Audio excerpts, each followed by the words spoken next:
থেকে ফিরে আমার আর রনির পেয়েছিল খুব জোর খিদে। আর আসার পথেই দেখলাম যে আমাদের বাড়ির পাশেই রানীকুঠিতে হচ্ছিল খাদ্য মেলা। তাই রনিকে বললাম যে চলো তাহলে ফুড মেলাতেই যাওয়া যাক। তো সবার প্রথমে আমরা টিকিটটা কেটে নিলাম। এন্ট্রি ফি ছিল পার পার্সন 10 টাকা করে। ঢুকেই এতগুলো ফুড কাউন্টার দেখে আমি তো কনফিউজ হয়ে গিয়েছিলাম যে কোনটাতে ফার্স্টে যাব।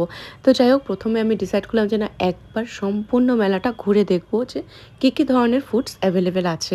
তাই ভাবলাম যে একটা পুরো রাউন্ড মেরে নিই, আর সাথে সাথে এটাও ডিসাইড করতে থাকবো যে কোনটার পরে কোনটা খাবো। তো যাই হোক, ফাইনালি আমি ডিসাইড করে নিয়েছিলাম যে এই পিৎজাটা কিন্তু আমি টেস্ট করবই করব। তো যাই হোক, তোমরা দেখতেই পাচ্ছ যে দাদা বৌদির ফেমাস বিরিয়ানিটাও কিন্তু এসেছিল। আর স্টেজে সবাই গান, কবিতা আবৃত্তি এসব করছিল, আর সাথে সাথে কুইজও হচ্ছিল। তো যাই হোক, অনেক কিছু খাবার দেখলাম। পিঠে, পায়েস, লাইভ কাউন্টারে পিঠে বানানো হচ্ছিল, নানান ধরনের মিষ্টি ছিল। তো আমি সর্বপ্রথম এটাই ভেবে নিয়েছিলাম যে মিষ্টি কিছু খাবো না, স্পাইসি জিনিস বা সল্টি জিনিসই কিছু খাবো।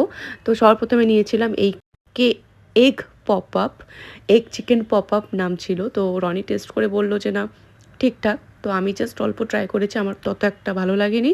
আর সাথে এত চকলেট, এত পেস্ট্রি এসব ছিল, কিন্তু আমার যেহেতু একটু মিষ্টি খাবার খেতে ইচ্ছে করছিল না, তাই সর্বপ্রথমে এই খেলাম এই কুল্লার পিৎজাটা।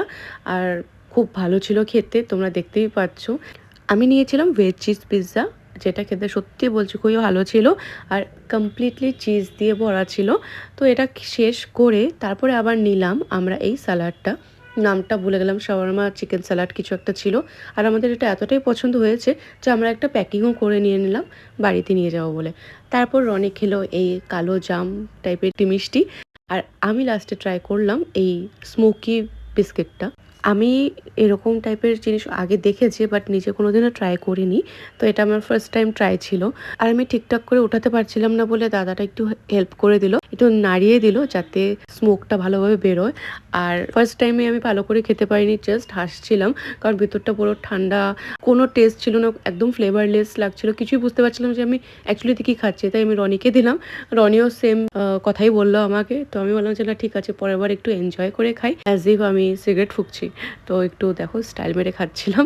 তো বাস আজকের জন্য ছিল এতটুকুই। আবার দেখা হচ্ছে পরের একটি ব্লগে। ততদিন পর্যন্ত stay happy, stay healthy and bye bye.